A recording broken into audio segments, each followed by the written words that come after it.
The sudden deaths of actor Luke Perry at the age of 52 and the former The Voice contestant Janice Freeman bringing to light several health conditions today that families really need to be aware of. And for that reason, we're joined tonight by medical expert nurse Alice Benjamin, who can provide some more insight on both of these medical cases for us. Yeah, we want to start with, first of all, thank you for being here. Thank you for having me. We want to start with Luke Perry. We know he had what's being called a massive stroke, and we think about 52 years old. This is too young, very young, to have this condition.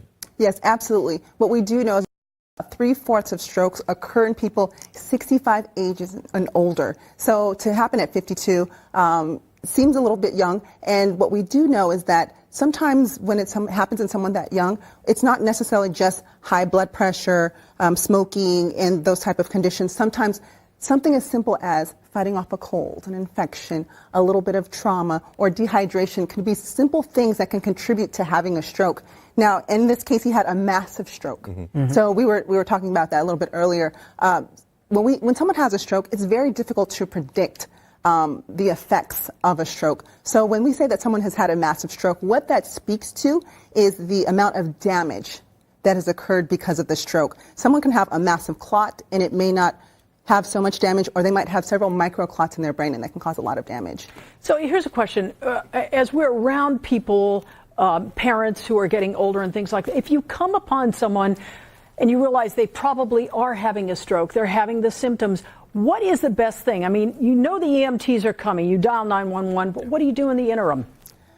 In the interim, the best thing that you could do is to gather all their medical information, any other health information that would be helpful. But not CPR, or don't give them an aspirin or anything like that. Well, no. So, I mean, you don't need to do CPR. We only do CPR when someone's heart stopped or they've stopped breathing. You don't necessarily need to give them an aspirin. We have people take an aspirin when they believe that they're having a heart attack. So it's very challenging for people to watch. But I do want to emphasize, do not take your loved one in the car to the hospital, because EMS is going to take you to a stroke certified center that has the trained professionals there with certain treatments and medications that are not necessarily available at all hospitals. Okay, we want to move on to Janice Freeman. This story hit the wires. She was a Voice contestant back in 2017. She died at the age of 33 years old. She had some health issues previously, but what do we know about her condition? So Janice struggled with pneumonia, and she had a condition called lupus. So whenever you're sick, and with the autoimmune disease lupus, it causes an inflammatory response, which puts you at risk for having clots.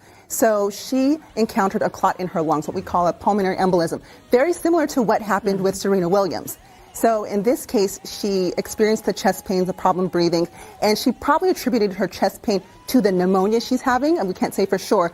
But whenever you're having some type of chest pain or shortness of breath, you need to go to the hospital right away. Don't just attribute it to, oh, I think it's, the pneumonia, maybe I'm just recovering, maybe it's a residual. She really needed to get to healthcare professionals right away to treat her pulmonary embolism. Pulmonary embolims are very difficult to treat. We need to give you medication. Sometimes surgery is warranted.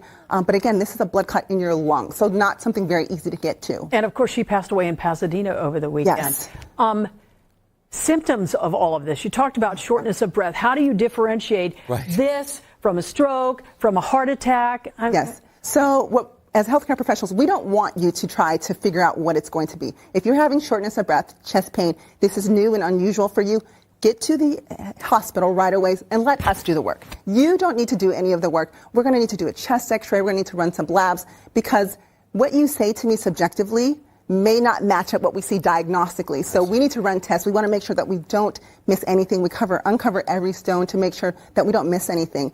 And what I'll say about both of these folks is they had blood clots. So I really want to emphasize to people, it's cardiovascular health, leading cause of death. We really need to take care of ourselves. Janice, she had a clot in her lungs. Luke, he had a blood clot in his brain, just stroke. And then what many people know of is a heart attack, a blood clot in your heart. So cardiovascular disease is very important to exercise, eat healthy, don't smoke, and just to be seen by your healthcare professional. A lot of great information, Nurse Alice. Thank you for being here. Yes, thank you so much. Appreciate it.